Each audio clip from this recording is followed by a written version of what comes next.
This is the San Diego Sports Junkies, a show for fans by the fans, with Josh Taylor, Justin Smead, and Jason Eidsmoe. We're talking Padres, Chargers, and Aztec sports. Got to hit it to the right place. And he hits it out to center. Right center. Blackman's got a long way to go. He's still going. Off the wall. And it is off the wall. It takes a funny hop. Kemp is rounding second.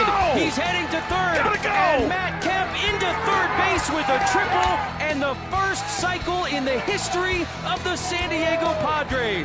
He will hand it off. Tomlinson plows his way towards the goal line. LaDainian Tomlinson, one step closer to football immortality.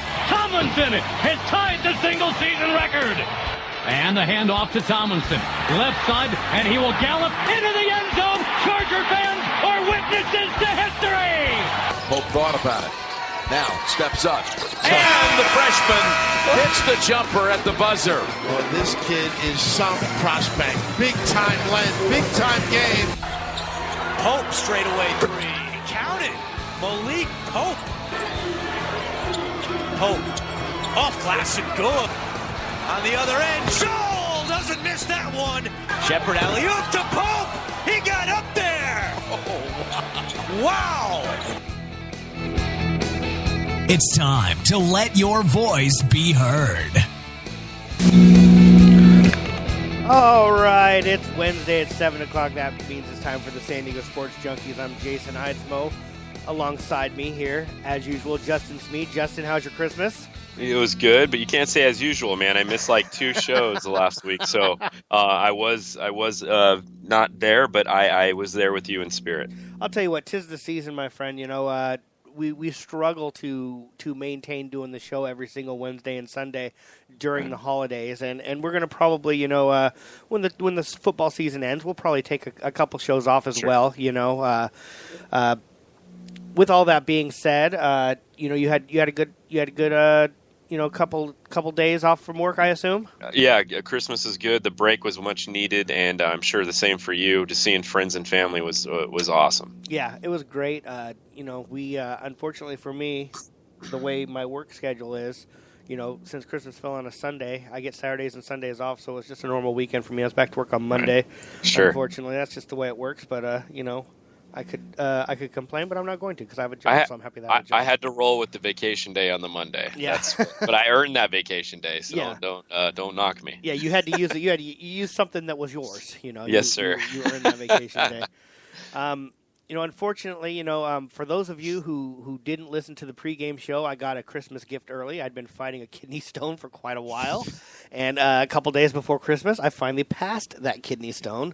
Nice. For anybody who's ever had one. Souvenirs for everybody. Yeah, anybody who's ever had one before knows exactly what I went through, and you know, so that's why I have a big smile on my face, even though the Chargers went out and did something that everybody was afraid they were going to do.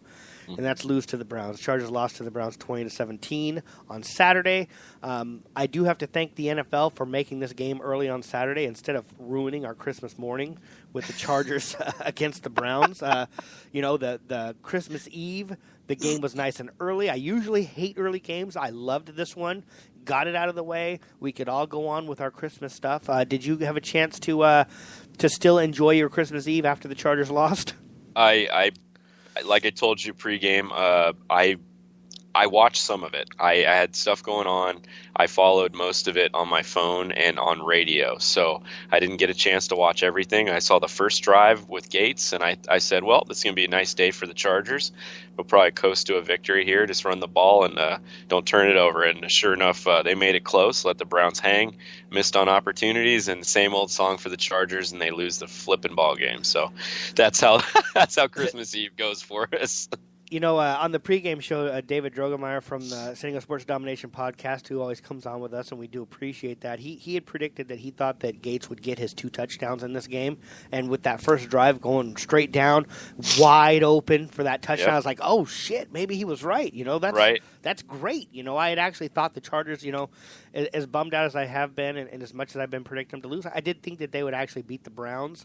But, you know, there's a few things we can take away from this game, but the first thing I wanted to talk to you about was Dunlap was a scratch.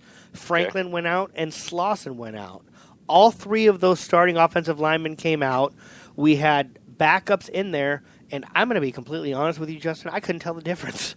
There was no difference in that offensive line from when those starters were to when those backups were in there. I don't know if what you were watching, could you tell? Did they look that much worse? See, from what I saw, I know Slauson went out, and Slauson's the big deal, right? I mean, that's your big cog. And we had a couple missed snaps from Pulley. You know, we did have that. But when you talk about Dunlap or any of these guys, Franklin's going out or what guys, pieces coming in and out, these guys just aren't very good at this point in time. I don't know what's going on with this line. We've talked about this on previous shows. If you don't see much difference as a fan, and you're not even breaking down film like a guy would, normally, that's not good, right? So if you're allowing yourself to focus on the line as a fan and not really watching the football game, then there's a problem there. And we've said this many times this season is this line has to get better in the off season, and there has to be changes made. Yeah, and we're going to dedicate a lot of the off season to what the Chargers need to do, and we'll be talking. We'll probably take a whole show up talking about the line. A couple things, I'm starting to lose my patience with Josh Lambo. I understand, the blocked field goal might have been the line. That guy kind of snuck through. I don't care how rushed that 45-yarder was at the end. You need to come in and you need to drill that field goal. Yep. And I don't care how rushed you are. I don't care how, you don't have enough time to. That's your job. You have one job on that team. That's your job. To kick the ball. They got the ball out there in time before the time expired. You need to get the ball off in a timely fashion. Do not push it right. Yes. Don't push it right. Get it through the upright. I agree with you wholeheartedly. Do your flipping job. Yep. There's more to just kicking off, and his kickoffs. Let's be honest, his kickoffs have been awesome this year. I have no complaints about. Even he had one go out of bounds. I'm like, oh, big deal. That's going to happen once in a while. I'm okay. I think that's the only one he's had go out of bounds all year. I'm okay with that once in a while bullshit, but he needs to nail his field goals, and he's really let us down. In a lot of the games we've lost, you can point to missed field goals or missed extra points, and he, for whatever reason, has regressed a little bit, in my opinion. Yeah, and overall, the special teams unit has been garbage. Absolutely garbage. And we can point at Lambo. We can point at Kaiser. Yep. We can point at snaps being bobbled. We can point at punts. It's been to say the least, it's been an adventure, and another aspect of the off season we're gonna have to talk about and dedicate a lot of time to is special teams.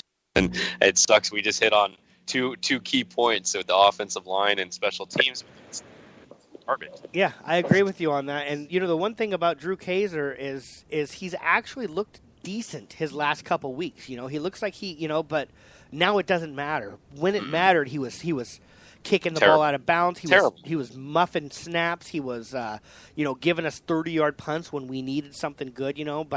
But at least I can look and say he seems like maybe I don't know I'm not going to make excuses. Mikey just came on, by the way, and I know that he any excuses I make he's going to point out, so I can't make excuses. All I can say is he's finally looking decent. From the beginning of the year, I wanted to cut him. I wanted to cut his ass. I was so upset. Mikey, we were talking a little bit. I know you've just joined us late. Thanks. Mike Maciejewski from @Sex Hoop Nation just joined us. Thanks for joining us. We were talking about Josh Lambo. That field goal at the end. What were your thoughts on that? I've been a big Lambo defender. I think the kid has some talent. Obviously, but his performance this year has been below expectation. He's not doing terrible, but he's not doing well. Right. He's middle of the pack if you look statistically, and you got to bring in some competition. I think you got to bring in someone this offseason to compete with him. There's 1 week left. There's no nothing to do right now, but you got to bring in some competition and see and put some heat on him. He did, he got his job, he won his job, but, then I feel like you got to keep your job. Yeah. And so definitely, like I said, I mean, the first one, I mean, I don't blame him because the block, the guy was 2 yards behind the line of scrimmage. I looked back at it over and over, and the guy had penetrated. Even the lineman, the center was like grabbing his head because he knew he messed up on the first one. But the second one, I mean, the time's running out. But, I mean, overall, like I said, this year, he warrants some competition, and that's where I'm at with him. I think that's a great point. I think one of the things is he did win the competition when him and Novak were going against each other. Not by a lot, by the way. It was close. And ultimately, I think what made him win that was his kickoffs, to be honest with you. But you got to hit that. He has been so unreliable this year, and you have to nail that 45-yard field goal. I don't care how rushed it was. You got to go in there and nail that 45-yard field goal. And maybe the fact that since he's won that competition, he's gotten a little bit too comfortable. Maybe he's lost his fire a little bit. I'm trying to save some of the stuff for the end because those are going to take some long. We're going to have a lot of stuff to talk about. Andre Williams got promoted from the practice squad. The Chargers lost yet another running back. Kenneth Farrow, who'd been playing, admirably, we'll say. You're not looking at him going, "Oh, this guy's a." I like Kenneth Farrow. Yeah, I liked him too. You're not looking at him saying he should be making the Pro Bowl, but you looked at him and said, if he's a solid little back. Brandon Oliver doesn't come back, I would be fine with Kenneth Farrow, to be honest with you. As the number 3 back next year. Jesus, we lost both of these guys. So now what do they do this week? They got Ronnie Hillman, of course, is going to get the bulk of the carries. Do you think that they should bring Gordon in and let him try and get his 3 yards, or do you think they should move on to next season, Justin? If he's healthy, he should play. That's my thinking. If people, I heard this today on the radio. I mean, people are complaining, you don't play him, he's hurt. But if he's cleared to play and he's ready to go and he feels like he can play, let him go out there and get a touchdown and his 1,000 yards. Why not? At least have some sense of pride in your running game and let your back feel good in the offseason. Hey, I got 1,000 yards and 11 TDs or whatever it is. Let him do that, and he's earned that. If he's healthy enough to play and they clear him, let him play. If not, then don't play him, because then that is a risk. What are your thoughts on that, Mikey? Well, I was going to oppose Justin, but he actually convinced me. Great job, Justin. You convinced me, buddy. No, I think you're right. I think, I don't think you make him your workhorse. You're not trying to win this game, No, not 40 carries today. No, exactly. Sunday. Yeah, I mean, like you said, give him maybe some carries, let him get his yards, get his 1,000 yards, and, let him keep adding to that magical touchdown total that, I so greatly predicted. And Attaboy. Any chance. Yes. And no, I mean, like you said, I'm with Justin. Actually, if he's healthy, why not? If he's healthy, he's good to go play. Why not? Who cares? David Drogemeyer just joined us in the chat room. He's also with us every Sunday or Saturday morning, depending on when the Chargers play, for the pregame show. And he says he was back at practice today, and he deserves to get 1,000 yards. And I actually agree with David. Gordon has rushed for 397 yards. There's nobody on the planet who can't agree that he has earned every single yard of that 900. I don't know what I said the first time. 997 yards is what he's got so far. He's earned every single yard. I'd love to see him get 1,000. I know it doesn't matter, in the grand scheme of things. They're out of the playoffs, and I certainly don't want him to go out there and get hurt. But I would love to see him get his, maybe rush the ball a few times, get 10 yards, take him out of the game, and just so he has his 1,000 yards. I think he deserves that. But I also agree with Justin. He did kind of convince me also. They need to make sure they clear him. I first was saying let him go in there and fall forward for 3 yards and get him out of there, but I think he needs to be cleared. I certainly. He's got a whole off season. If he's not major, if he doesn't have a major injury, he's got the whole off season to rest up. I mean, you let him play in the last game. He does deserve that shot. I really believe that. Yeah, and he deserves to at least, if he wants to get in there and play, and I don't care what people can call it selfish, they can call it whatever they want. we need to take some pride in something. Yeah, exactly.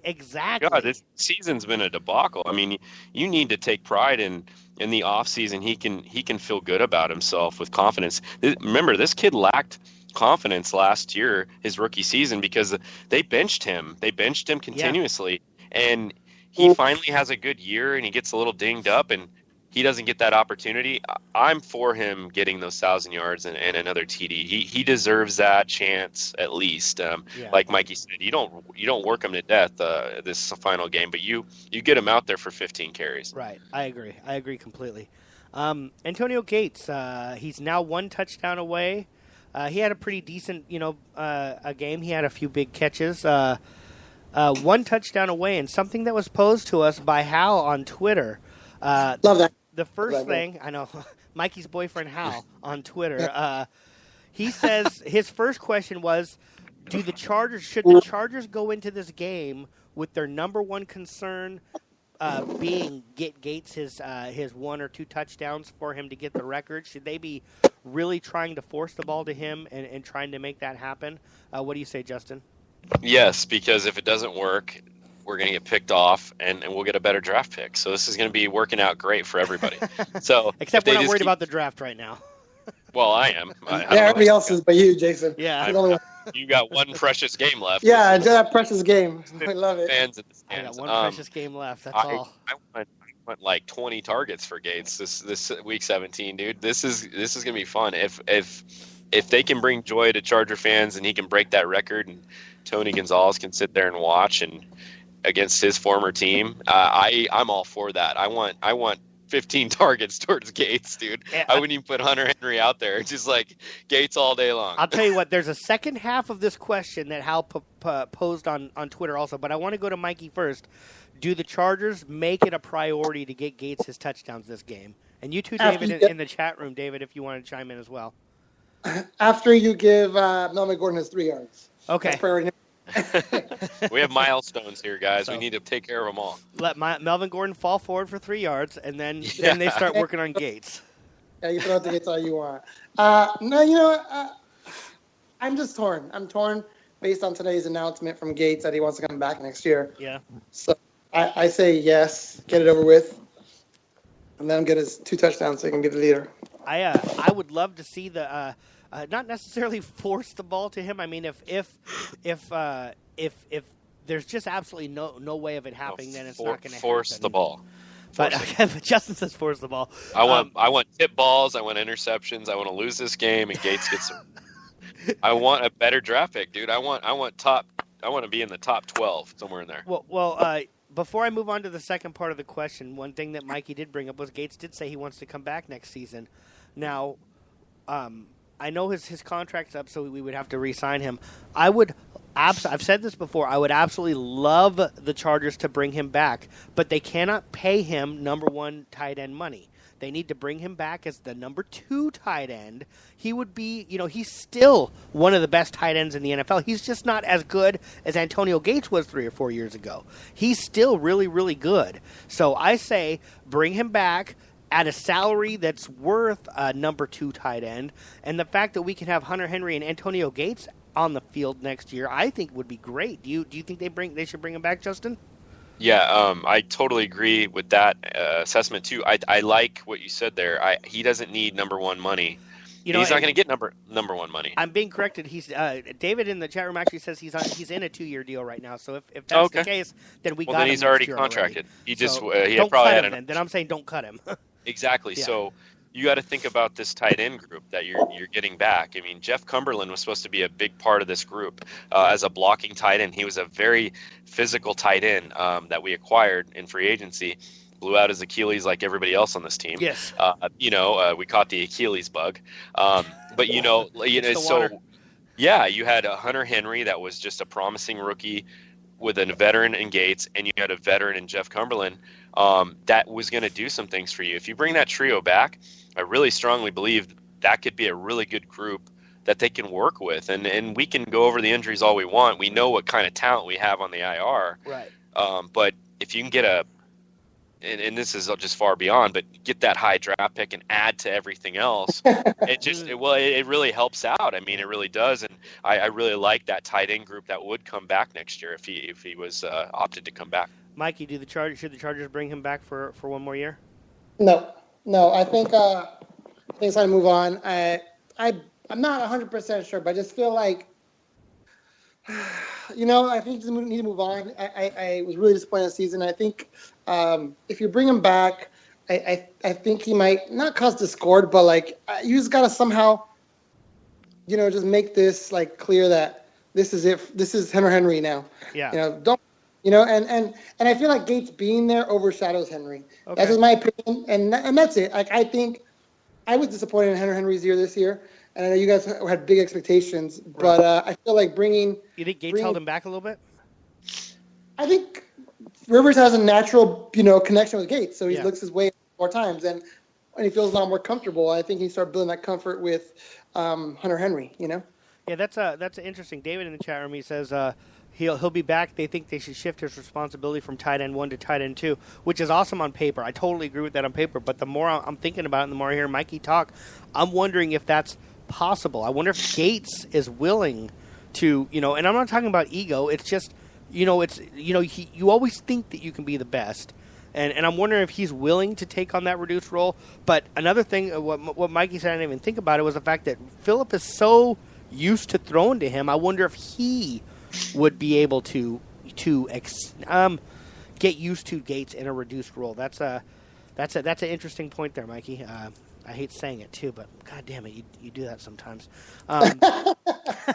Every Wednesday and sometime on Sundays. Yes, I know, and it sucks. It sucks, and you never let me forget it either. The second part of Hal's question is kind of interesting as well. Should and will the Chiefs do everything they can to stop Gates from getting from tying and beating the record of their ex-teammate Tony Gonzalez? And I'm going to take this first. I'm going to say they will not do everything they can. They might say, we need to pay attention. We need to maybe put an extra guy on him. But they have a game. This game is way more important to them than it is to us. This is a seeding game where they could be a number 2 seed with a bye, or they could drop down to 4 or 5. I don't know where they drop down, but they don't get a bye if they lose this game. Very important game to them. So I think big picture, they're more worried about winning the game than Antonio Gates. But I do think that they'll pay it a little bit of attention, though. I don't think that they'll just completely ignore him. Justin, what are your thoughts? I don't think there's going to be a special game plan for Gates at all. It's going to be a normal game plan. When he's out there, he's a decoy, right? So most of the time now, he causes problems. So you can't. Kansas City has too much to lose. You can't just focus on one guy. This isn't the Gates of 2005, 2006, 2007. It's not one guy that's going to wreck a game all day long where it just causes matchup problems. Now, will they be conscientious of the record? I'm sure they will, but they're not going to put extra game guys plan against it or anything. No, because if you got 2 tight end sets like we've been doing all year long, you have Hunter Henry on the other side. Phillip's going to get to the ball to the open receiver. I'm sure he wants to get Gates the record, but priorities are priorities, I don't agree with you completely, to be honest with you. I do think that that's fine. There's no way. There's no way they're going to especially game plan for Antonio I do Gates. think they're going. No, I didn't say that, but I do think that they're going to pay it a little bit of attention. And I also disagree with you.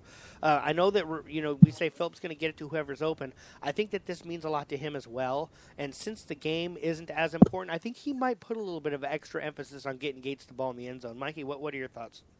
I don't think they're going to game plan it differently. Like you said, they have bigger fish to fry, and that is, winning this game.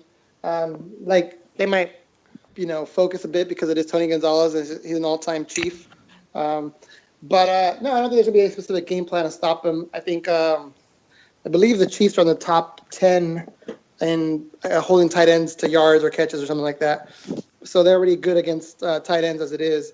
So I'm not, like I said, I think they're going to do what they normally do, and yes, like exactly. It could be like you guys said, Philip could be trying to force it to Gates a couple times. Well, I want that to happen. I just don't think it's going to happen because, you said, Chiefs defense is already really good. They don't need to dedicate extra guys to Antonio Gates that's 37 years old. I'm sorry, that's not going to happen. I think they'll be aware of it, though. I think they're going to be aware of it. They're always going to be aware of it. They know what's going on, but it's not like they're going to put 3 linebackers on Antonio Gates. Come on, guys. Well, I could see that if they can, inside of 10. Yeah. And just line up. Good line situations. Not at midfield. They're not going to go, Antonio Gates. No. But they get inside the 10. I think in the huddle they're going to say, hey, watch 85. He's trying to tie a record. Let's be aware. Yeah, we're double. Or I don't even see a double team. Yeah. Then expect Hunter Henry to have 4 touchdowns. I sure hope so. I sure hope you're right. And, you know what I mean? And let's not forget, David brings up one more point in the chat room. Gates is still productive. He had 6 touchdowns. He has had 6 touchdowns, or maybe 7. I think he just got his 7th. So bringing him back, I think that we can get some production out of him. But like Mikey said, I just worry that the problem with Gates being the number 2 tight end is going to be more of a problem with Phillip Rivers accepting that. Can I just hey guys, you've got to stop looking at touchdowns. I mean, yeah, I know. That's exactly what I was just about to say. I know David brought this up before, and you try to use it as a point. I mean, a couple years ago, Calvin Johnson had 15 touchdowns, and the next year he had 2. Yeah. It doesn't make him. It's a very opportunistic team. You're right. You're right. So he said 48 catches. That's an average of 3. Almost 3, a little bit more than 3 catches a game. So definitely a down year. He's having a down year. Yeah. But like I said, my concern is more his rapport with Phillip and how that might affect Hunter Henry. Again, it's one of the things he's comfortable. He's a safety valve, and he is for Phillip. So one of my other problems is all the drops this year. He's had a lot. I can't remember him having so many damn drops. He's had so many damn drops. And another thing that Hal brought up was if the Chargers bring him back, will they expect him to be at the? Will they expect him to be in the what's it called where they all of the camps, the ones that Gates kind of typically skips every year, the players, the mini camps. Optional camps OTAs. And stuff like that, the optional ones. Are they going to expect him to be at those? Because he certainly did seem. I know he fought injuries this year, but his actual skill level catching balls seemed to, for some reason, whether I don't know what it was, he just didn't seem like he was the same. Go, Justin. Yeah, he's 37 and he doesn't want to take a big hit. Is that what you think it is? Yeah, dude. Remember those catches he used to? His forte is over the middle, turn around, look at Phillip and box a guy out and get a catch. Right. Yeah. That's what he's known for in the past. 4, 5, 6 years now. Not so much anymore. Those intermediate routes that he used to be so deadly on. Right. Right. Now, Antonio is probably thinking to himself, I'm almost 40 years old. I don't want to be taking big shots over the middle if Phillip throws me a bad ball. Right. You can see him hold up on some balls where you're like, dude, that's Antonio's ball. But he doesn't catch it. And it's just me as a fan thinking, okay, Antonio just doesn't want to take that big shot.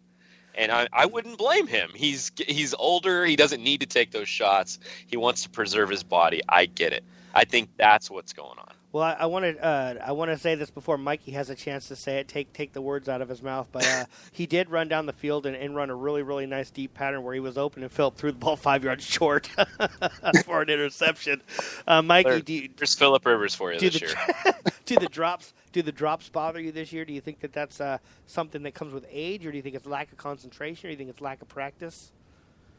I'm not sure, but I do think I know I saw Hal harping on Twitter about that. I think you need to demand he shows up. I can tell if you're going to come back, you need to show up because you're not, you give superstars a pass, you give superstars a pass and he hasn't played like a superstar. His numbers have been declining every year and he needs to go out there and rededicate himself to the team. And if the team's going to go ahead and bring him back, because if they bring him back, that's another chance to get that record if he doesn't get it. Then he needs to pay them back and, give them his full effort. And so that's about it. I mean, it's just kind of like, hey, we're bringing you back. Your skills aren't what they are. They're going to be paying him what they were paying him 2 years ago, and which will be better than if he was a free agent. Yeah. So he needs to show some dedication, I think, and show the team that he's willing to work and be a mentor for Hunter Henry. Yeah, I agree. If he does truly want to come back, I want him to want to come back because he wants to play well and because he wants to win, not just to grab the second half of that contract. My last point, and we talk about it each week. I was hoping Jake would be on for this. Is it time for Mike McCoy to get fired? And you guys all know how I feel. David can chime in the chat room. I'd be interested to see what he thinks. But I want to, first of all, I'm assuming that you guys are both going to say yes. And if you're going to both say yes, I do want to. This is not really fair of me to do, but I want to do this to you anyways. If they fire Gates, who do they bring in? And the reason why I say that, I mean, if they fire McCoy, excuse me, I'm stuck on Gates now. Don't fire Gates, okay? Yeah, don't fire Gates. Gates for president. If they fire McCoy, which is just, I always complain, it's so lazy to just say, fire the coach, fire the coach, fire the coach. So I want to get from you, if they fire the coach, who do they bring in? And the reason why I ask that is because you need to remember this team right now, the turmoil that this team is in right now, where we're at with moving to L.A. or not moving to L.A., the ownership that nobody seems to like, it's going to be really, really tough to bring in an established – first of all, there's not a whole lot of established, well-known coaches out there anyways. But if you're going to lure a good coach from college, do you think he's going to come to the mess in San Diego right now? I think it's going to be damn near impossible. Not only that, we have an ownership group that's not really known for spending a shit ton of money on coaches. So if we fire McCoy, you have to understand they're going to be bringing in almost another unknown, another guy who's probably never been a head coach before, unless you want Jeff Fisher, who I don't think anybody wants. I don't think if his own family would let him coach the family football team. Unless you're going to have to bring in an unknown guy who's just looking, somebody who's hungry to get a head coaching job. And if you say Rex Ryan, you're crazy because who cares? You just who cares? Who do you want? I don't care who it is. Bring somebody else in here. You already got that though. You got that with Norv. You said the same thing about Norv Turner. What do you mean with Norv? Norv isn't here. But what I'm saying is you already used that. You said bring anybody in. We have anybody. We got McCoy. That's 4 years That's of what bullshit. we got. We already got somebody. You haven't. Okay, but he's had his chance. There's 4 years of crap. 4 years isn't enough time. I got a question for you. 4 years isn't enough time? No. You're absolutely high. Okay. You're high. Okay. You're high as fuck, dude. That's neither here nor there, Justin. Because if you bring in a high collegiate coach, I don't care who it is. It's better than what you have because the product on the field and what they're displaying is not good. Not good, dude. And you can sit here and debate all day long. When your conference record is that bad, Jason, come on, dude. You cannot sit here and argue anything for Mike McCoy. He's terrible. You already got that, though. You already got that with Norv. You already got that. That was the same argument with Norv Turner. Anybody but Norv. You got anybody but Norv. You already got that. Now so you want it again? Now anybody but McCoy? And then anybody but the next guy? And then anybody but the next guy? We're not making it. It's not progress. What do we do, Jason? So what do we do, Jason? Do we keep Stay this the guy course. for Stay the years? course. And we go 2-47 in conference again? That's fun. Okay. That's really fun, bud. Okay. I mean, come on, dude. You're talking to a Chargers fan base that's just been bent out of shape. You want to sit here and defend Mike McCoy? Come on. I'll tell you what. That's ridiculous. I'll tell you what. That's ridiculous. I'll tell you what I saw out there. I saw a team that played hard. Everybody says, oh, they've given up. That was not a team that's given up. What was out there was a bad team. They had a bad team out there. They did not have a team that had given up. There was not anything I saw out there that showed they had given up. It's just a bad team out there, and that's not McCoy's fault. Mikey, what? Thank you for coming around, Jason, on this team is not a good team. And again, it goes back to expectations. I never thought this team was a good team. But I will give you, I am I'm on the fire McCoy bandwagon. I mean, I don't blame him for it. It's a fault. I think the team wasn't very good. He's not a leader of men. He's not. Okay. He's not. Okay. He's too nice. Okay. And so I'm gonna give you some name, and I'm gonna give you a name. I think you need to go with a D coordinator. You need to go someone different. Two names that I like. Well, my first name that I like is what's his name? Jim Schwartz. Jim Schwartz on defense. That's my first thought. Lions ex-coach. Yeah, but see again, it's kind of like what Jake said last time, and it really stuck with me. Mm-hmm. You know, Mike McCoy may be better the second time around. Like you guys said about Josh McDaniels. Josh McDaniels is the one guy that I was actually thinking that, but I don't think he would come here, to be honest with you. I don't think he would. But again, you don't want to. You got an O coordinator again. You're right. I need a D. Okay. And so that I want him, or if you're gonna go with a totally new guy, yeah. I say Matt Patricia from New England. That's exactly the same person that David Drogemeyer has in the chat room as Matt Patricia, and that's what I heard. I personally, I don't know hardly anything about Matt Patricia except he's got a big burly beard, and he's still in 1970s because he uses a number 2 pencil. That's what he was an aeronautical engineer, dude, a rocket scientist. He's 42 years old. A lot of rocket. I'm not saying he's not a smart guy. There's a lot of rocket scientists I wouldn't want coaching my team. I think that Matt Patricia, I think Matt Patricia's great because of his head coach. I don't think that I don't know. I just don't think that he's ready. But what do I know? I'm just a fan. What train are you on? Are you on the Fire McCoy train, or you want to hire Matt Patricia? You're talking to Mike now, right? No, I'm talking to you. I want to keep McCoy. You want to keep McCoy, yes, but you're talking about Matt Patricia being a good head coaching candidate? No, I said I don't think he's ready. Oh, no, gotcha. I thought you were alluding he wanted to be the coach. No, I don't think he's. I don't think he is. I think he's totally ready. He's been under Bill Belichick for how long? I mean, geez, what more do you want in a winning head coach that's won Super Bowls and got input from Bill Belichick? Right. I'd take him all day long. Josh McDaniels, the same thing. I don't care if he's offense or defense. He brings a winning fucking attitude. Josh McDaniels was already under Bill Belichick and he flamed out. It doesn't matter. He failed the first time. Right, Nick Saban flamed out too. But you know what? He came back and won national titles. It doesn't matter, dude. Not in the NFL, though. Not in the NFL.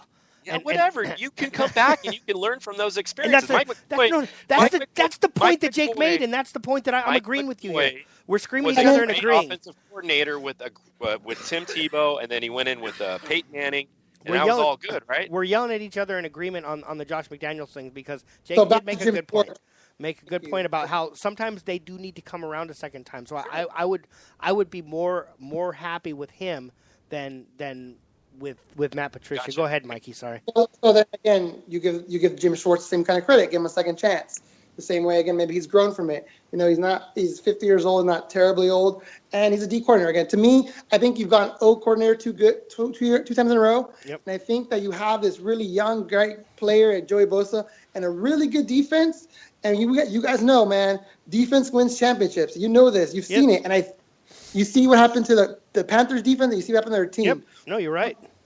Like, I think with Bosa and Adidas playing so much better, I think here's the time to strike with a D coordinator, try something different, and be a little bit, again, we talk about more conservative on offense, hire a guy to run the offense, or keep Wisenhunt, whatever you want to do, I don't care. But just D coordinator as your head coach, instill some discipline to his team, some toughness from defense, and again, give a guy a second chance. I like to call them retreads, but right. I remember what Jake said, and yeah. Let's put it to the test. Let's give this guy a second chance and see what he can do. If McCoy does get fired, I'm on board with you, Mikey, and with what Jake said. Is I want to see somebody who kind of came in, was a head coach, kind of failed a little bit, went back to coordinator and learned. And David asked in the chat room, who am I to say that Matt Patricia's not ready? I'm not anybody. That's what I said. I don't know. I have this feeling that the only reason that they have a great defense is because of Bill Belichick. Matt Patricia's just there. That's all. He's just there. Does anybody remember who the offensive coordinator was when Norv Turner was here? Yeah, it was Cam Cameron. He wasn't the offensive coordinator. Cam Cameron had already moved. Oh, that was Marty Schottenheimer era. Yeah. My bad. Offensive coordinator it was Norv Turner. Yeah, who was their offensive coordinator? They had one. Norv Turner. No, they had one. When Norv Turner was the head coach. but he didn't really call the plays. Exactly. So, it didn't matter. That's what I'm saying. Even though Patricia does call the plays, I think that it's a Bill Belichick defense, and he's just got Patricia there. And I know Mike said he's a rocket scientist, and he's whatever, all this great stuff about him. I'm just saying that I just think that taking a guy who is not really the true defensive coordinator, to me, and making him the head coach would be a mistake. You're bringing in another guy who has no head coaching experience. We've already been down that road before, that's for sure. And I just worry about that. And that's what I was going to say. I actually don't like Patricia. I like Jim Schwartz. And again, Norv Turner wasn't. Dave Drogemeyer says Norv Turner wasn't. He wasn't. His name was Clarence something. Clarence Shellman or Clarence Shellman. Shellman, yeah, that was the offensive. We had an offensive coordinator. It wasn't. It was just a guy in a dummy suit. Exactly. But I just want to say, guys, you look across the AFC West. Mm-hmm. You have Andy Reid, Jack Del Rio, and what's his name? Kubiak. Yes. All guys, they're at least their second job. Yep, you're right. No, you're right. So, there's something to be said. That's why I took what Jake said, and I looked across the AFC West, and our record against the AFC West. Yep. And I looked and said, wow, all three of those guys are on at least their second job. Yep. And that says something to me. Maybe Jake's right. I never believed it, but maybe Jake's right. Because I'm of the theory of some guys just are meant to be coordinators and never had coaches. Yep. McCoy. You can't do, again, you've done McCoy one time, a new coach. You can't do that again, like you said, Jason. Yeah, exactly. Thank you. So, you're welcome. But that's what I'm saying. You've got to bring in a guy. Again, we see the AFC West, all veteran coaches, there's at least their second job, and the AFC West kicked our butts. Mm-hmm. And there's something to be said about that. And so maybe we should look at a guy and give him a second chance. So, again, I like that's why. The first time I've heard anybody say, first of all, I'm going to go on record one more time and say I don't think McCoy should be fired. I just don't think he should be. You could say whatever you want. I would rather the continuity. I just would rather that. That's fine. Let's move on from that. Let's pretend like he does get fired because everybody assumes that he will. I've moved on. Don't worry. Okay. I've checked myself out of the hotel. Mikey, that's the Schwartz thing is actually a really, really good idea, and David agrees with you in the sense that it's time to move to the defensive side of the ball. Maybe a defensive-minded coach and bring in an offensive coordinator, or like you said, leave Ken Wisenhunt as the offensive coordinator. That's fine, but let's bring in a defensive-minded coach. Go for it, Justin. No, and I want to agree with all you guys. I want a defensive-minded coach in that spot if they elect to fire Mike McCoy. Okay. I just think Mike McCoy has run his course here. That's all. And I know the injuries and all that stuff, but I think the next guy that precedes him. We need some attitude. We need, and with the guys coming back, like we always allude to, off the flipping IR, you have some talent here in the city to make an impact really fast. And I think Mikey makes a great point. You get a guy in here quickly with a different attitude, and you re-sign Melvin Ingram, and you go along with 10 sacks from Joey Bosa as a rookie, didn't even play the whole season. These guys are good players. You just need that attitude, and I think if you get a guy that's credible, Jim Schwartz sounds fine. Like you said, it's a second opportunity for a Jim Schwartz and learning from his mistakes in Detroit. So I kind of like that, but who knows? He comes from a great coaching tree, so bring a guy in that knows what he's doing. Well, I just want somebody other than Mike McCoy. Okay, you already got that. Remember, but that's okay. No, I don't. I don't. I have Mike McCoy sitting on my sideline. Okay, we can redo these arguments. He sits there every week, and he answers stupid questions with stupid statements. I love him. He's stupid. I love the way he answers his questions. He's okay. Let's move back on to so at least one thing. Assuming that they move on from McCoy, we all agree, including David in the chat room, that we need to go defensive side. That's fine. I want to revisit now that we've done all our yelling and screaming. I do want to revisit the Matt Patricia. If first of all, any coach the Chargers hire, if they get rid of McCoy, I'm going to be 100% behind him. I'm going to love him because that's what I do. I'm ready to go. I said, this guy's going to be great. But speaking to me right now, if they let go of McCoy, I do not want him to hire Matt Patricia. Who knows if he's going to be good, but to me, it's too much of a wild card. We've already had the anybody but. I want somebody with a little bit of experience. I want somebody with a little bit of head coaching experience. Do you? Justin's mad at me, so I'm gonna skip him now. Mikey, would you want them to hire Matt Patricia, or would you want them to go in a different direction? Do you want somebody with no coaching experience again? You want to try that again? That's why I'm on the Shorts bandwagon. But I was actually looking while you guys were talking and arguing, looking at names, of the hot names on the coaching assistants this year, and a lot of these guys are going to be first-time head coaches. Yeah. Outside of you guys' boy Josh McDaniels, who I don't like. Because he's offense. Because he's offense is why you don't. No, because he's a jerk. He's just a jerk. I know he's kind of a dickhead. Is Adam Gase on that? Is Adam Gase on that list? No, he's in Chicago. Isn't he? Is he in Chicago or is he in? The big name though I saw. Sean McDermott. I keep seeing his name over and over. D coordinator for the Panthers. His name keeps coming up over and over. But again, Jake sold me. On giving the guy a chance. I never liked you before this, but like I said, I'm kind of like either you're a head coach or you're not. And I think like Norv Turner is not a head coach. He's just a good offensive coordinator. We know that. But Mike McCoy 2.0.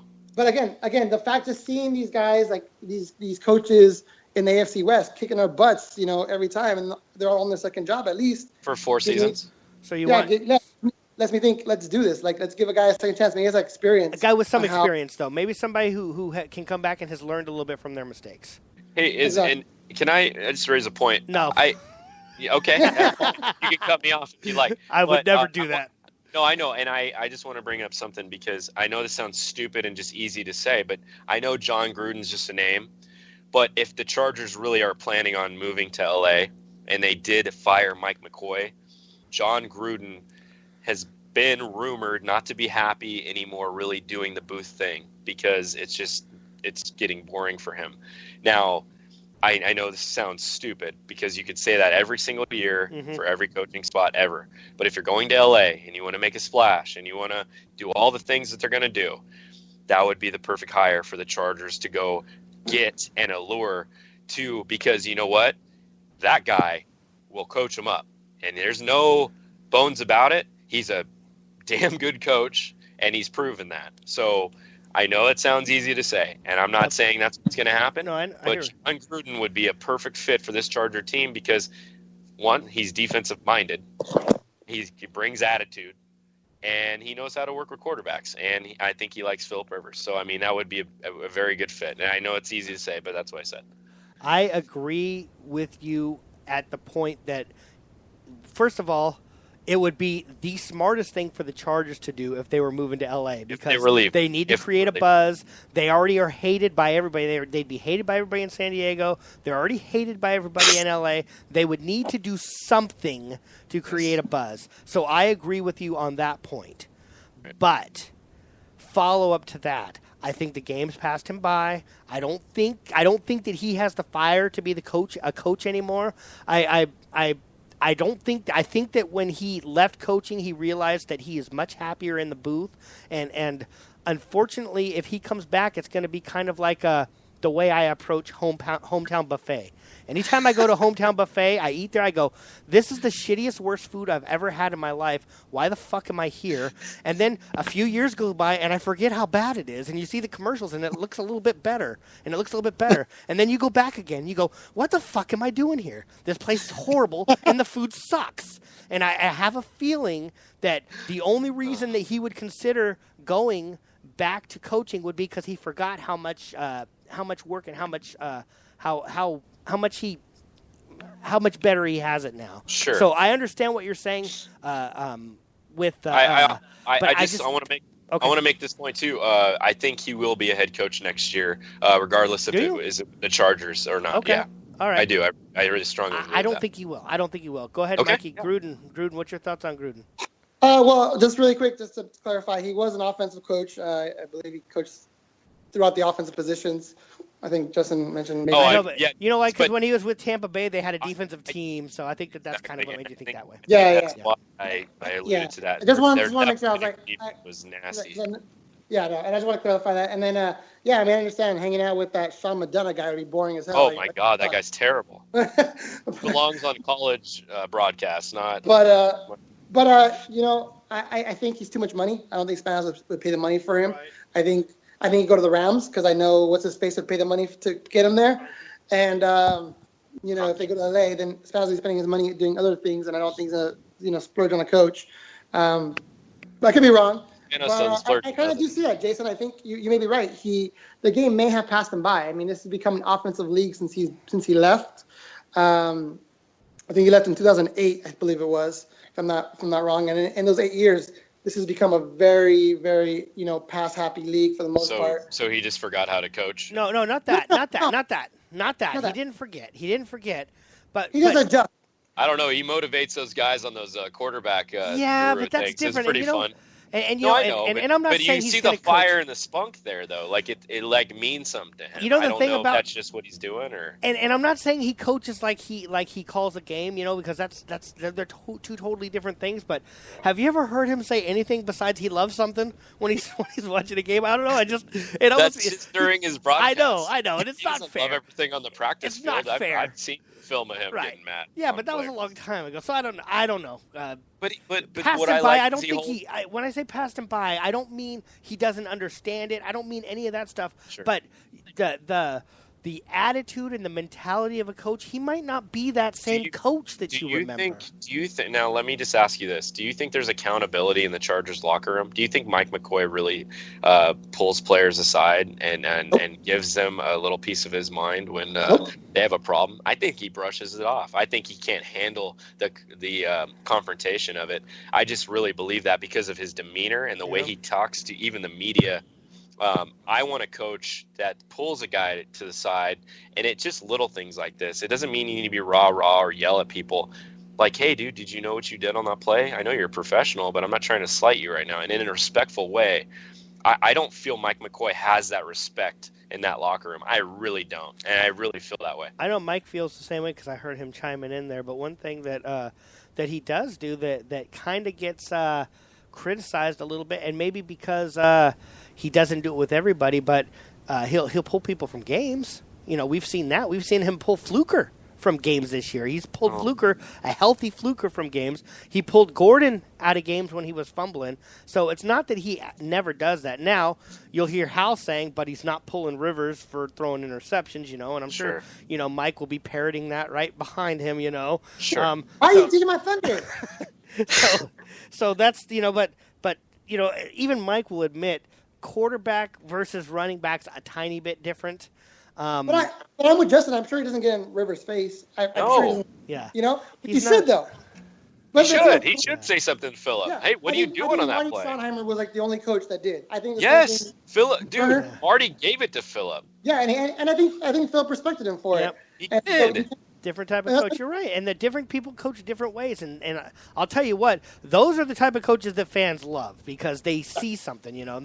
That's fine. I don't know. I just look at it. We're just going back to the heyday when we were winning, and I understand that. But you're right. But in the next two predecessors with Norv and this idiot, this is absolutely out of control. I mean, it's getting to the point where it's not sustainable anymore. You can't win this AFC West. With Marty, we did win more of those precious 16 games that we got every year with Marty. That's and we got extra ones too. But we got extra precious ones. Yeah, but we couldn't win those. But we couldn't win those. 1 year we only lost 2 games. But we didn't win any playoff games with him. So 1 year we lost 2 games. In those precious games, we won 14 of those precious games. And remember that? And then the first playoff game, I remember losing that. I would rather win 14 games a year and have that excitement then win 5. I get that, and I'm with you on that too. I'm with you on that. Nobody's going to make that argument. Me up all day long. Nobody's going to make. Yeah, you're right. I'm sure. T-shirt up every year. Nobody's going to make that argument. I division, right? I don't care. It's round and round.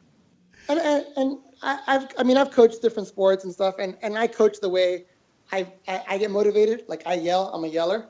But I think I mentioned to you guys, like when a guy is like passive to me, a coach is passive to me, I'm just like, you're a joke, And I think you have players like Phillip Rivers, who's very passionate, who probably wants that from a coach too, Okay. And you have the last two guys be very, He needs it on the field because of ego. He does have an ego on the field. Yeah. Maybe he does. I never said Phillip Rivers never had an ego and he needs to be checked. He does need to be checked. So then that's the Chargers' fault for hiring. That's not McCoy's fault because McCoy is McCoy. Okay. No, that's you're right. GM, that's ownership.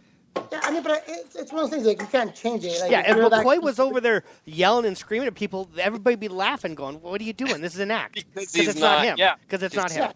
Exactly. Okay. All right. So we agree on something. We finished this argument up with an agreement, which is awesome. So this Sunday they're going to finish up the game against the Chiefs. We're gonna we're going to play our 16th. We're going to do our 16th Precious pregame show. We're going to talk about. Can't believe it's over so fast. And it's the cool thing is it's Justin's other favorite team, the Chiefs. So we'll get to talk about that. Dude, I got my Tamarick Vanover jersey ready. This season has been such a disappointment. We haven't been able to tease Justin about how much he loves the Chiefs. Tamarick Vanover jersey's waiting in the wings. I can't wait to wear it. I'll be rooting Derek for them. Thomas. Derek Thomas. I've got all of them. Priest ready. Holmes. Priest Holmes. Get out of here, dude. The Nigerian Nightmare. Yeah. Oh, that's right. Okoye. I got that. I got McCoy, dude. Okoye. It's in my closet. McCoy. McCoy. Oh, that's great. Okay, so let's move on to something that's actually a lot better to talk about. I wanted to blurt that out. Right, Steve Bono. That's right. My favorite. Good one. My bad. Good one. I forgot about his jersey. That's the 13 jersey that you're wearing. Let's talk about something that actually is right now a little bit more fun to talk about, and that's Aztecs basketball. The Aztecs, they entered the Diamond Head Classic, and they won the Diamond Head Classic. They beat Southern Mississippi. Southern Miss. Uh-huh. Southern Miss. They beat Tulsa, and they beat San Francisco. Now, correct. We didn't talk about this really before, so I hate that I'm putting you on the spot here, but when was the last time, besides the Mountain West tournament, that the Aztecs actually won a tournament that they entered like this? I know that they always end up making it to the finals. Do they win tournaments typically, or do they just make it to the finals, Mikey? Yeah, I can't remember when they have. That's the thing. I look back and I got lazy to look, but no, I don't know when the last time they have. I know they've come close a couple times, but maybe Justin knows. I don't know. Do you know, Justin? I think the last time they won it was when they won the. Was it one of the Hawaii ones? No, the Wooden Classic was, I think, their last tournament they won, actually. But I don't know that to be factual. Yeah. Like I said, I put you on the stops. I put you guys on the spot. And fine. The thing is, we don't, like we've talked about, we're just three fans talking about the game. We don't do a ton of research. We don't have a bunch of papers. We don't have a research team. Mikey's our research team, and he left us to do his own research. But one thing that I'm going to tell you, when the Aztecs on Friday were playing Southern Miss, I was leaving work. I'm listening to it on the radio. I had to go pick up my daughter, so I'm not watching. I'm just listening to it. And I know they won 66-51, so they won pretty handily. But at one point, that game was close, and Southern Miss was coming back. And Ted Leitner, you could hear how upset. I don't know if you were watching the game, Mikey, or listening to the game. He was so upset and getting like he's getting so frustrated with this team this year. He's going, these Aztecs cannot lose to Southern Miss. They cannot lose. They cannot lose this game. He was getting so mad, and I'm thinking, oh, shit, here we go. They're going to lose again. And then all of a sudden, something turned around. They ended up winning, and they ended up looking really, really good for this through this tournament without somebody who arguably for the last 3 years, you could say was supposed to be their best player on the team. Mikey, what were your thoughts on this tournament? Well, I mean, the wins lost some luster when Utah got knocked out by San Francisco in the first round. But the Aztecs did come out. They won the games. They won the games all by double digits, so that's nice to see. And the way they won it was interesting. They won it by a 3-point shot. They usually. I think Mark Ziegler set a record for that tournament, didn't they? Most made 3-pointers? Yeah, 29 3-pointers made. And I think Mark Ziegler mentioned it. Each game was close until the Aztec 3-point barrage started hitting, and that was the end. They distanced themselves from the opponents. So it's been a little different. You have some more shooters. You have Trey Kell shooting the ball. Started off shaky, but he turned it around. You had Matt Shrigley, pitching in with his 3-point shot. And Jeremy Hemsley, who's like second in the nation in 3-point field goal percentage, doing his thing. But the biggest thing, and I'm looking out here, Jason's looking like a proud papa, and maybe a bobblehead doll. He's cradling. The biggest thing has been the emergence of Zylan Cheatham. Yeah. Now, I mean, we knew he was athletic, and we knew. Interesting part, when he was being recruited by San Diego State, Malik Pope. Committed first to the Aztecs, and then everybody switched, said he's going to go to New Mexico, because supposedly Zylan Cheatham said he would never play with Malik Pope because they play the same position. Well, he considered himself a wing, and he's developed into a nice power forward. And I mean, you saw his arsenal. He has a jump shot. And that has made him dangerous. And Jason, I know you predict him as your breakout player this year, so that's why you're so happy to see him develop. But he has been the real difference. He's made this team, just a more complete team because of how he's developed. So that's really the big takeaway from the Islands, is that now you have a player who's your go-to guy down low, which is something the Aztecs haven't had in a long time. You've had Skylar Spencer, who's not offensively talented. You had Winston Shepherd, who played more on the outside. But Zylan Cheatham, he plays down low, and he uses his speed and his jumper, which I don't think he even missed. I'm sure he missed, but I don't remember him missing from inside the arc, when he took a jumper. He has made them an inside-out threat, and the offense went through him. I mean, if you saw that game, the ball went to him, and he decided whether he was going to score or he's going to pass the ball back out. And that was really, really an emergence that you saw from the Aztecs during this tournament, which is really important for them moving forward. Unfortunately, I always kept saying that the Aztecs need more options. They need to be able to score from different ways. And you think back to X Thames when they really made that deep run. And X Thames, it was just you gave the ball to X Thames and you set a bunch of screens and you hope that he was able to score because he was really the only option. But this team seems to play better when they only have one guy that they just say, let's count on this one guy. For some reason, they play better. Do you agree with me, Justin, on that? Yeah, and we talked about this before the show. When Malik Pope went out, I think it triggered with Zylan, and he was having a good tournament regardless. But I think Mikey hit it. This kid's figured it out. I think he's figuring it out. He's in the process, but he knows he's a mismatch nightmare. If he's down low, he can get to the bucket. He can cause harm. He can get fouled. He can get to the line. Now, what he's worked on in this offseason was his mid-range jumper, and it's proving to be deadly. It's nice. It's a nice thing because he's so athletic and strong that he can get to the hoop whenever he wants. So I hate to say it, but without Malik Pope, I just feel like some of these guys took it upon themselves to use their talent a little more efficiently. I'm not saying they're running the offense through Malik, but I think there's a conscientious effort to get him the ball when he's in the lineup. And sometimes Malik doesn't put out forthright effort, in my opinion. I don't know what's going on. I think it's lingering injuries, in my opinion. I have no idea. But the emergence of Zylan Cheatham has made this Aztec basketball team going into conference play on Sunday against New Mexico. I can't wait to see the energy from Viejas Arena and see these guys play because they're on a nice little roll here, and 3 in a row is a nice little string together before conference play. Yeah, I tell you what, it's really nice. You see him break out, and it looked like he picked up his dribble about mid-court and fucking dunked the ball, for crying out loud. When he went up, I said, there is no way that he's going to dunk this, and he dunked it with some authority. And and it's nice to see that. Sports Center top 8, man. Yeah, that athleticism is really, really nice. Mikey, why don't you talk a little bit about Malik Pope, because this is the 3rd year in a row that everybody expected this is going to be his year. This is going to be the year that he breaks out. Everybody thought the first year he's going to be a one and done. Didn't happen. Last year didn't happen. This year it's not happening. What are your thoughts on Malik Pope?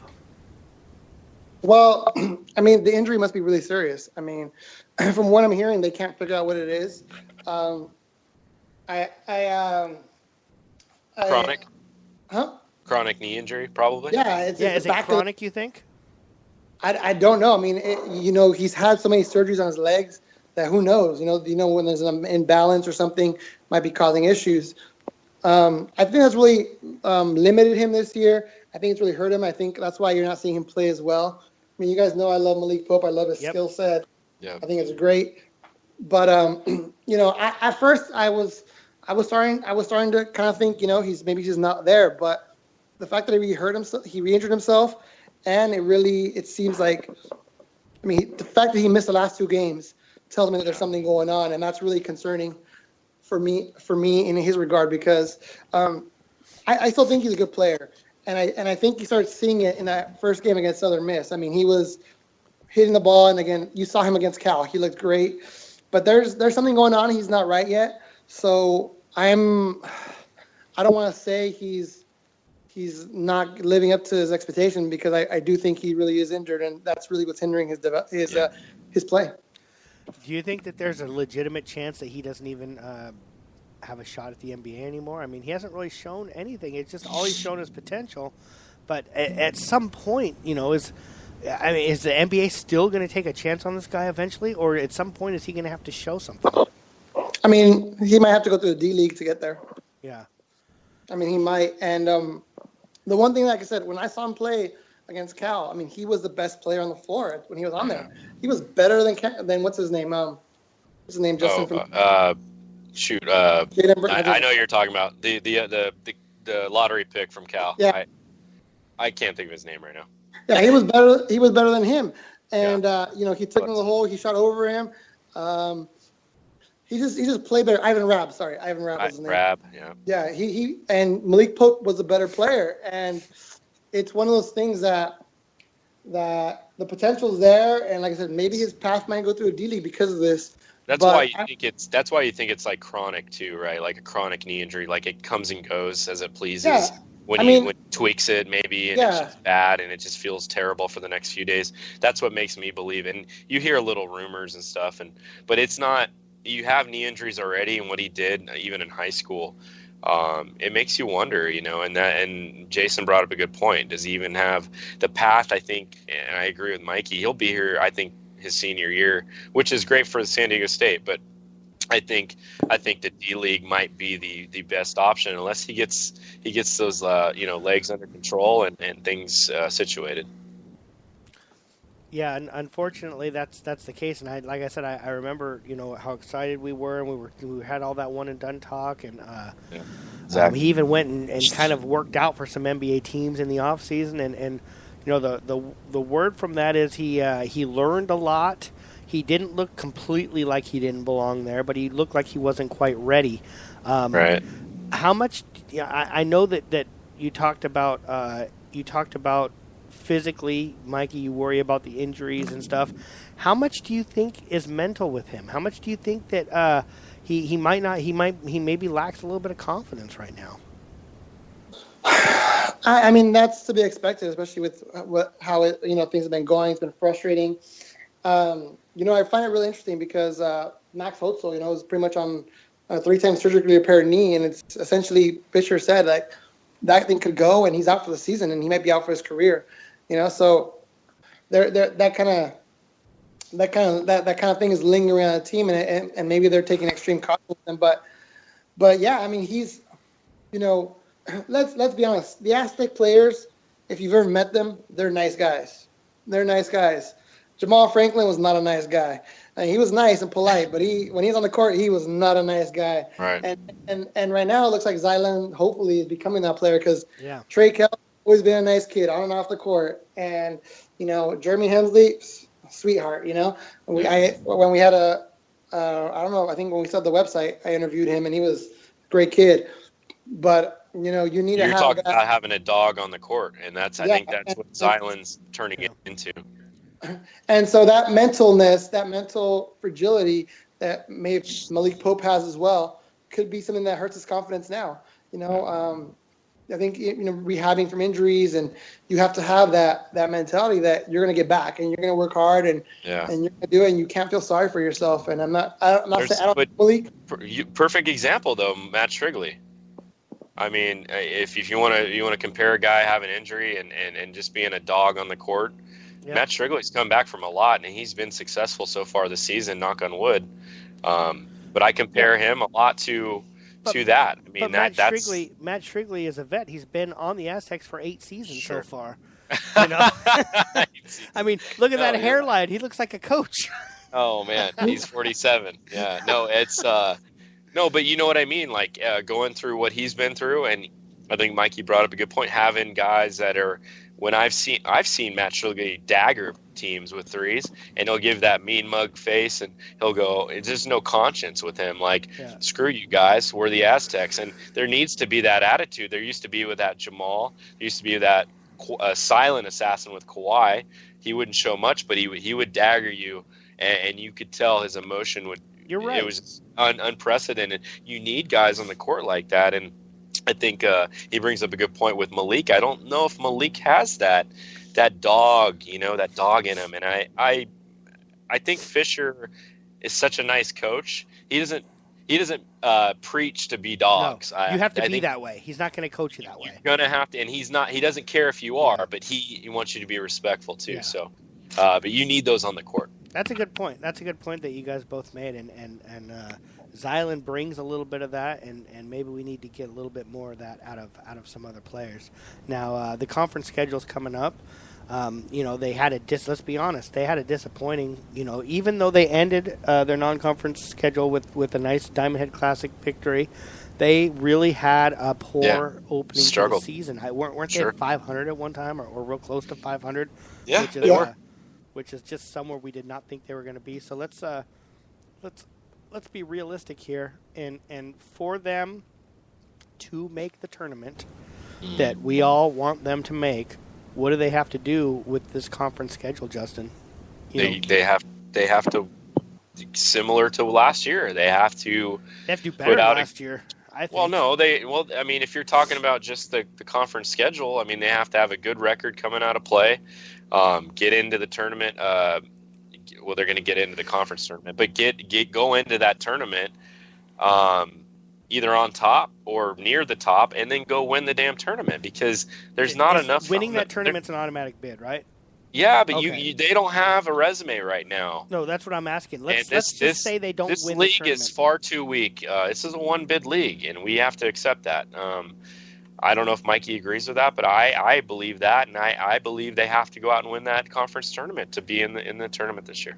If they were to go undefeated in conference play and then lose the championship game in the conference, Mikey, do they still make the tournament? Nope. Oh, really? It's tournament only, huh? It's tournament only. They were 16-2 last year. Yeah. That's like going undefeated, pretty much. I mean, the only team with an outside shot to get in is Nevada. So I guess maybe if Nevada goes 16-2 and their both losses are against us, maybe. Yeah, right. I mean, is there anybody, Mikey, that's going to be maybe considered to be ranked in this league at all? I mean, maybe. But that's like who, really though? Tough. It's really tough. Those 3 losses hurt. I mean, all 3 of those losses hurt. Yeah. And, they're terrible. I mean, the Arizona State one you could have kind of been okay with, but the other 2, you can't lose to Grand Canyon and the Loyola Mount. And then Chicago. Yeah. It's 3-game season. That tournament is your way in. and I'm kind of realization that this league, this league is just dropping, and it's really, it's not really a fault of the teams. It's just the fact that, we're a G5 school, and there's players that would rather go to P5s, and you're losing coaches. You're losing good coaches to better schools, bigger schools, and these coaches aren't able to recruit as well. And yeah, you have your Wyoming doing well. You have Nevada doing well. Musselman, Nevada's going to be, doing well on the recruiting trail as well. But I look at recruiting a lot, guys. You guys know that. Mm-hmm. And these guys that New Mexico's getting, I never heard of them. Honestly, I haven't heard of any of them. They could be 4 ranked by ESPN. ESPN's garbage, by the way. Don't ever look at their rankings. They're the most inconsistent of all. But, I've never heard of most of these guys. And they're not big-time recruits. And like I said, the only guys I hear are the ones in Nevada is getting or in the mix for, but they're also guys that at the bottom of our list. They're not guys that we're fighting for, So you're having most of these teams recruiting, lower-level guys. Fighting for lightly recruited guys. And that's not a way to get better. That's not a way to get better, and it's unfortunate because it's the way things are. Pac-12 schools are getting better. Coaches are getting better on those schools, and they're recruiting better. And these kids have options now. They have options to go to. It just sucks because we used to be the big 3, UNLV, New Mexico, and San Diego State, and we used to fight for the same recruits.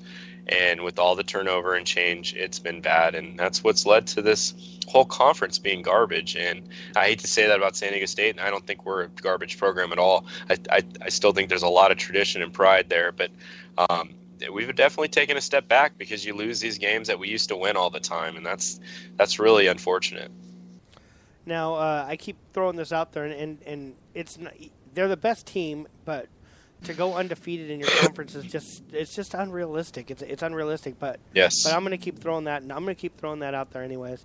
If they go undefeated in the conference, are they ranked by the time the conference tournament starts, Justin, you think? If they go undefeated, yeah, I do believe that, because the committee and all the AP, they can't ignore something like that. I don't think. I think eventually you would be noticed after that long of a gauntlet you've gone through. Undefeated, yeah, definitely in the top 25. Mikey, you agree? Yep. I think Nevada's gonna be that good. Again, I think Nevada holds serve at all the other games and they win. Cam Oliver's a beast. Yeah. I honestly think that's your one chance. I think your one chance at large is, as crazy as it is, undefeated and beating Nevada twice and Nevada being awesome. Yeah. That's why I see it, but it's unlikely, like you said, but that's all. I agree with you. I think they can do it. Then you can't deny it. You can't deny, like Justin said, going through that kind of a gauntlet and then not rewarding that. Sure. But going undefeated is it's not going to happen, right? I mean, basketball. I mean, that's tough. I mean, 16-2 last year, right? That's pretty close, and that was considered successful, right? That's a great season, and they still missed the flipping tournament. So you can't predicate it, and made the title game. So you sit there and go, well, you lost to Loyola Chicago, and you went to Grand Canyon and you lost again, and you can't do those things, and that's unfortunate. And the thing that worries me, and I know that this, the team that finishes the season is not going to be the same team that started the season. We all know that. They're going to be different. But right now, these 3 tournament games that they played against in the Diamond Head Classic, teams that they should have all beaten, by the way, should have beaten. They won. They should have beaten these teams, and they did beat them. But like Mikey was saying, they really won because the games were close, and then the Aztecs started hitting their threes. And that worries me a little bit because that's not always going to happen. It's just not. It's not always going to happen. And they're going to have to, you know what? Excuse me. They're going to have to pick up their defense. That's really going to be the key, I think. I think their defense needs to pick up a little bit. They need to stop relying so much on the 3. And I think that if they can get some more turnovers, and another thing, not turn the ball over so much, man. They turn the ball over way too much. Yeah. And are these? Is this just the team that they have, Justin, or do you think that these are things that they can improve? They can improve, and I think they will. I just think, this team still seems like it's coming together.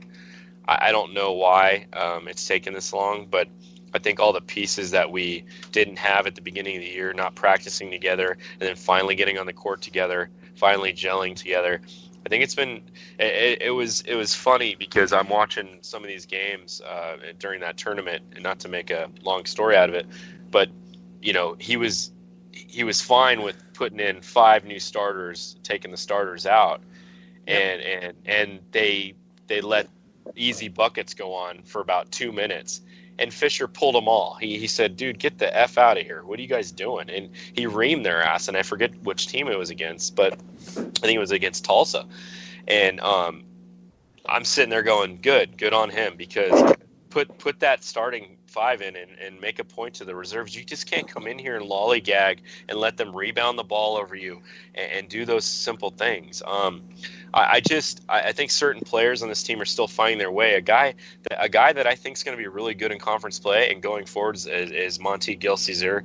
He just hasn't had. I think he hasn't made the most of his opportunities yet, and he's a really talented player. I think he could be the big X factor going into this conference play. Yeah, you agree with what Justin said there, Mikey?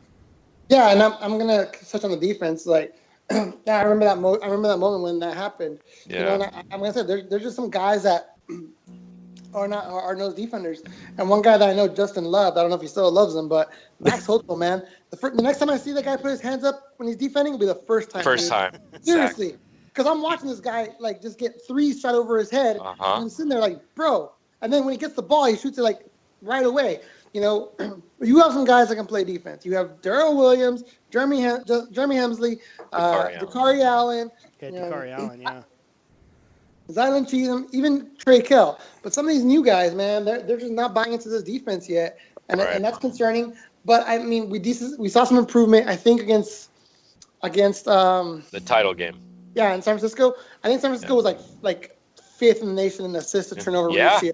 and they gave up 16 steals or something like that. Yeah. Steals. No, there's not turnovers. Steals. Steals are in game. Yes. Moment of play. This is the ball's Yes. gonna go to bounds. You still have the ball. These are big. Getting a steal is way different than getting a turnover. Yes. And even the ball in play and pushing and causing transition baskets. I mean, that's this Aztec team, and they're running and they're doing it. And I remember like on one play when Monte Gil Caesar took the ball and he hit a layup and it made them pay on the turnover. And I was just in there like, this is what they need to do. So you gotta just go ahead and keep the defense going. You're right, Justin. It's not where it has been. And when that happens, then the offense needs to get better because before the defense would mask the offensive deficiencies. And if it's not the same level, you just can't keep playing the same kind of offense. There has to be an improvement, and they both have to balance each other out. One thing that anybody who listens to this show knows I don't know as much about the Aztecs basketball team as the two of you guys do. So a lot of my knowledge is limited. But you mentioned Dakari Allen. I love what I see from him on defense, but I'm really getting tired of watching him hoist threes up there. He just keeps firing now. I haven't seen him as much as you guys have, but every time I see him, I love the defense, but they get to the offensive side of the ball, and I just see him brick all these threes. He just keeps hoisting them up there. Is he a really bad three-point shooter, or is he just going through a bad stretch? I know.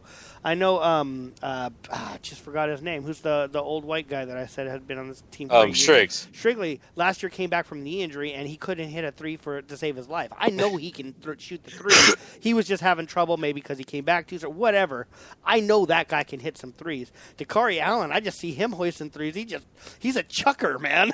Is he better than what I've seen? No, and I think the freedom in this offense is what they preach all the time. If you have an open shot, you can shoot it. And if you remember last year, Dakari got off to a really good start with threes, and he made a lot of them. And then he tailed off towards the end. But I think they encourage that. They encourage if you have a wide open three and you move the ball quick enough and you're standing there by yourself, shoot the damn ball. They don't care because I think the coaching staff, like Mikey alluded to, hopes that the defensive side of the ball can stop them on the way back. So it's not going to be a big issue. Take as many open shots as you can because they're high percentage shots, right? So I know it's frustrating because I say the same thing. I'm like, fuck, another brick, you know? Yeah. But to me, I encourage all of them to take the wide open shot. I don't mind, but I'd rather see be Trakel or Hemsley rather than Dakari for sure. Is Dakari Allen a 3-point shooter, Mike, or is he a chucker? No, he's good, but I agree with Justin, and he said it well said, Justin. He takes it when he's open. That's the thing I don't have a problem with. He's open. He hits. He takes about one or two. I think he took like 5 this last game, and he missed them all. Yeah. So, but usually he takes. He's George Costanza out there. He's a chucker. Yeah. He took 1 or 2. I think he takes like 2 or 3 a game. And he makes like 1. Yeah. So, but like I said, like Justin said, he's always open when he takes them. He doesn't take a bad shot. Don't force him at least, as long as he's not forcing them. And that's the thing, like I said, I don't want to pick on Max, but that's the difference with Max Hotzel is he gets the ball and shoots it right away. Yeah. And that kills me, and that I'm not okay with. But I'm okay with Dakari taking 2-3 shots a game when he's open because, you got to keep the defense honest when he hits one, or he hits 2 or 3 and gets on a streak there, then the defense is going to play differently. So you can't like not tell him not to. There's freedom on that offense to do that. So he'll hit some. I remember a couple games last year when he hit like 3 or 4. Once he hits 1 or 2, and the confidence is going, he'll start hitting more. Yeah, and I hope we're not. He's in a bad spell, and he's not this bad, and he's better than what you've seen right now. Sure. That was my question. Yeah, and we're not trying to bore Jason. It's just I think that they allow freedom.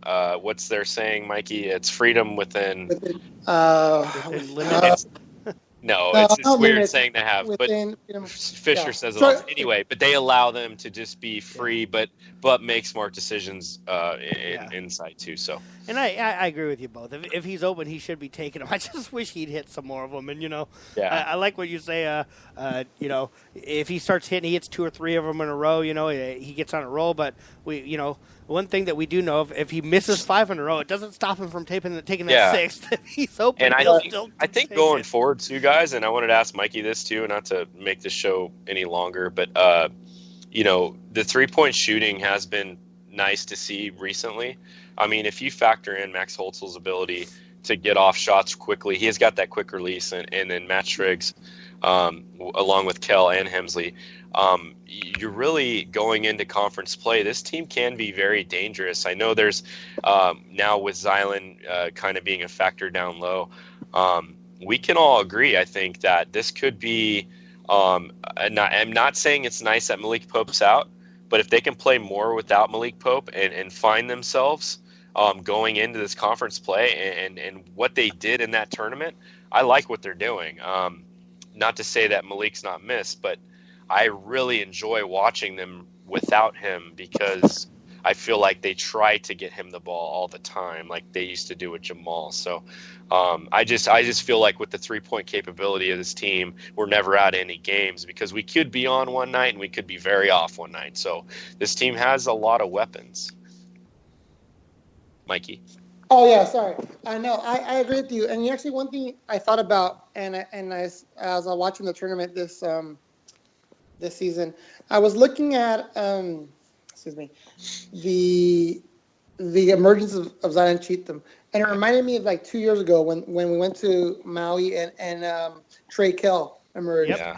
I mean, when we played BYU in the tournament 3 years ago, and Akil Quinn emerged. Yep. You know, and that was a sustaining thing. That's my hope. Like this tournament, good point, man. Allow these teams to really develop their game and develop a sense, because you're playing 3 back-to-back days or 3 out of 4 days, and it really allows you to develop your team like in a forced setting because it's back-to-back-to-back, and that's what I'm hopeful. I'm hopeful that this tournament. I remember Trey Kell made the tournament team that year, and Akil Quinn made the tournament team that year, and those guys coming into those games were not big factors of that team, and now I've seen Zylan, become a factor and making them winning most outstanding player. Yeah. I'm really hopeful that this is his chance to merge his role in this team. And like I said, it's good for the team because now you have an inside presence.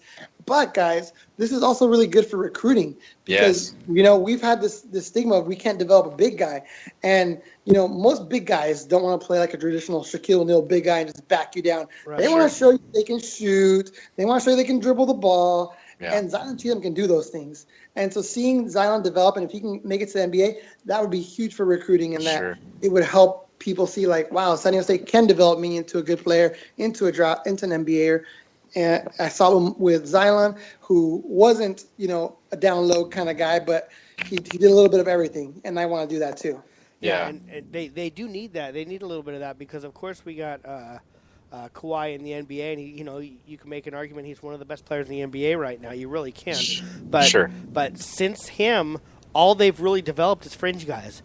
They've developed guys that could maybe be the 12th man on some teams. They've developed guys that can go play in Europe. They've developed some D League players, but they haven't really developed another real NBA player. And it would be really nice to see them be able to get another guy come out of San Diego State. I think that'd be huge for recruiting. Yeah, and I agree with you, and I think it's so funny and coincidental that Kawhi is so quiet, and he doesn't I wish he was more outspoken about San Diego State, because he doesn't really talk about a lot of stuff. Well, and that's it. And it's funny that he's one of the best players in the NBA right now, and you don't hear a lot of him trying to pub up the university. No. I'm sure he does quietly to other people, but you don't hear it publicly. And it's funny because usually NBA players are outspoken and you can hear them, but of course the guy that we have that's one of the best doesn't make his points out loud. So, but I wish he would more. That'd be pretty badass. We're gonna wrap things up here. Hal just now joined the chat room. We're in Aztec Talk right now, but one thing that we did, Hal, if you're there, we did bring up your questions about Antonio Gates, and I did pose the question about whether or not he should be required to do the off-season stuff. But one thing I didn't do was I didn't call him a fat ass like you did on Twitter. Open on Gates fat ass. And it's that whole glass houses thing is the reason why I couldn't call him a fat ass. But I do want to mention it because Hal did. But do you guys have any other Aztec stuff to add, Mikey? I know you went to a game and you watched a possible future Aztec or an Aztecs recruit play. You wrote something up on it. Why don't you go ahead and let us know? All right, so right now it's the Under Armour Holiday Classic, which is held normally at Torrey Pines and other North County high schools. And my first stop was at Cathedral High School to watch Brandon McCoy play, who's 2017. He's our only recruit left. Top composite top 10 player in 247sports.com.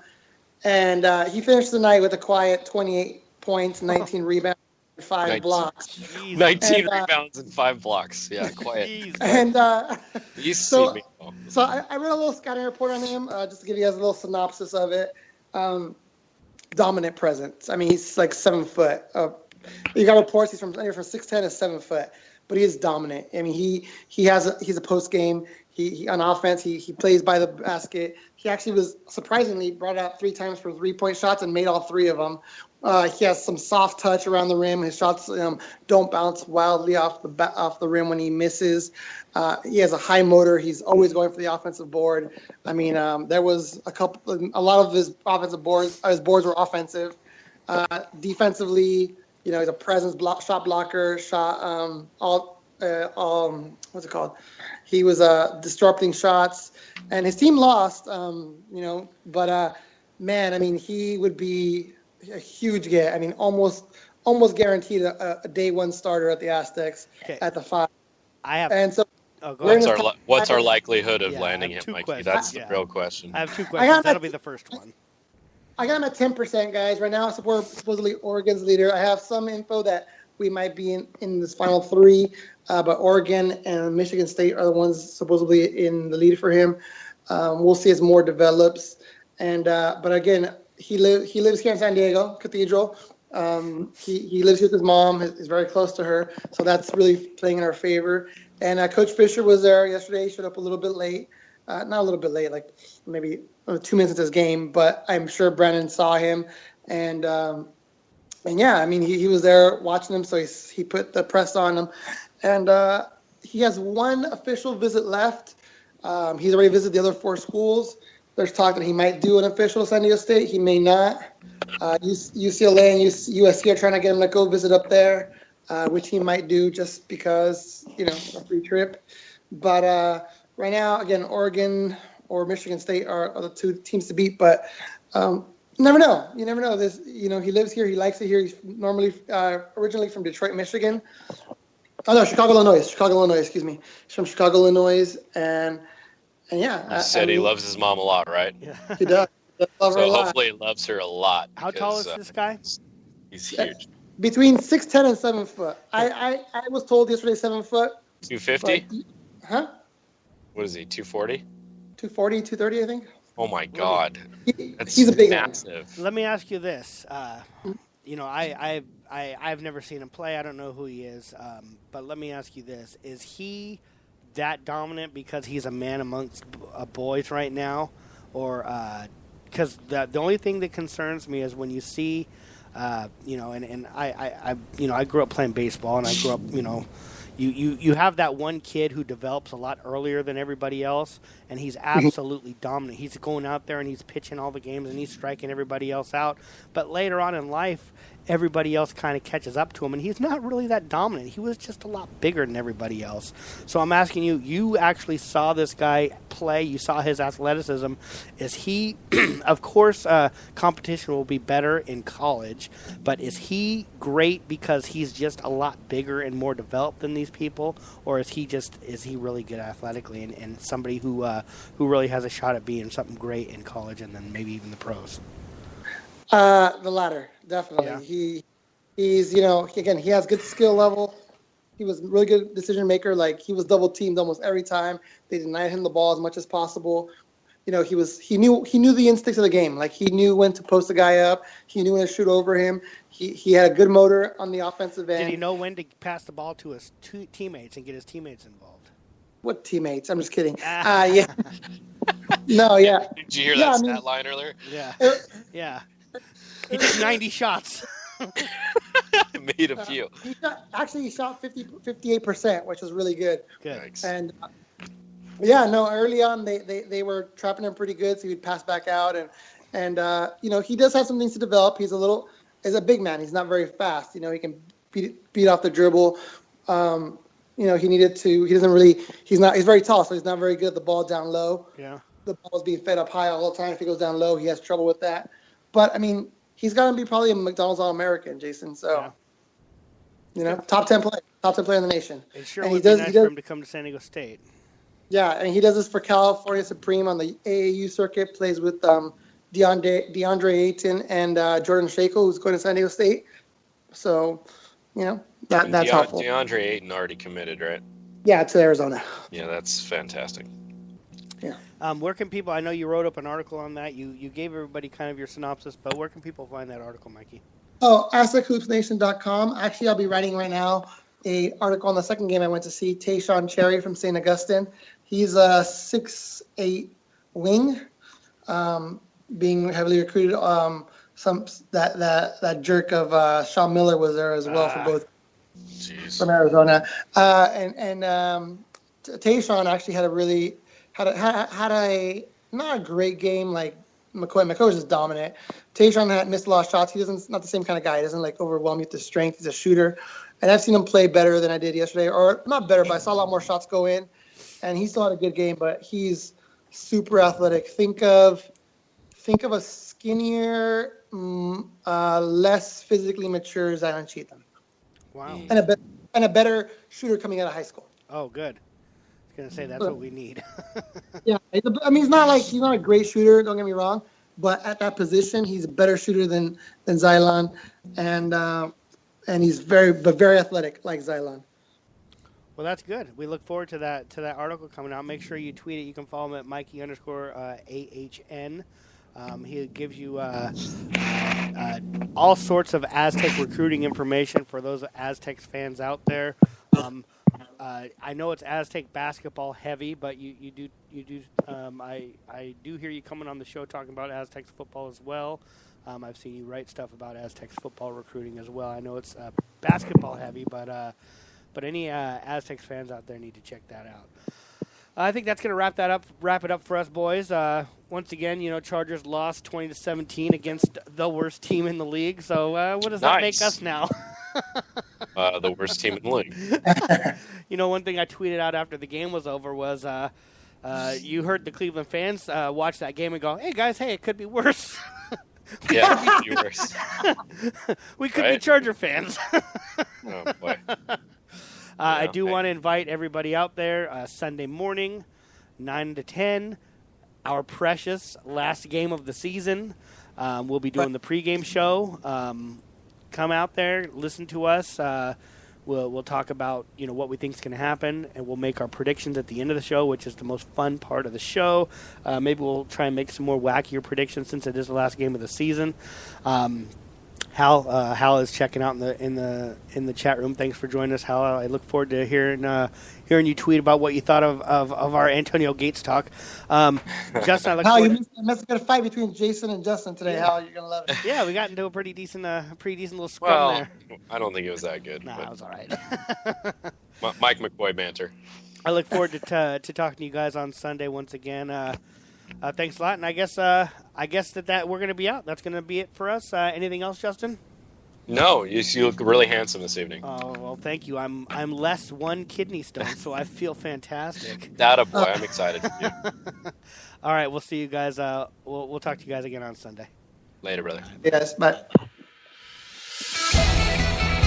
Thank you for listening to the San Diego Sports Junkies, a show for fans by the fans. Brought to you by Cali Comfort, home of the low and slow barbecue, and SK Digital Imaging with Josh Taylor, Justin Smeed, Jason Eidsmoe, and Mike Maciejewski. Subscribe to us on iHeartRadio, on Spreaker, and on iTunes. Visit SanDiegoSportsJunkies.com for all your Chargers, Padres, and Aztecs news.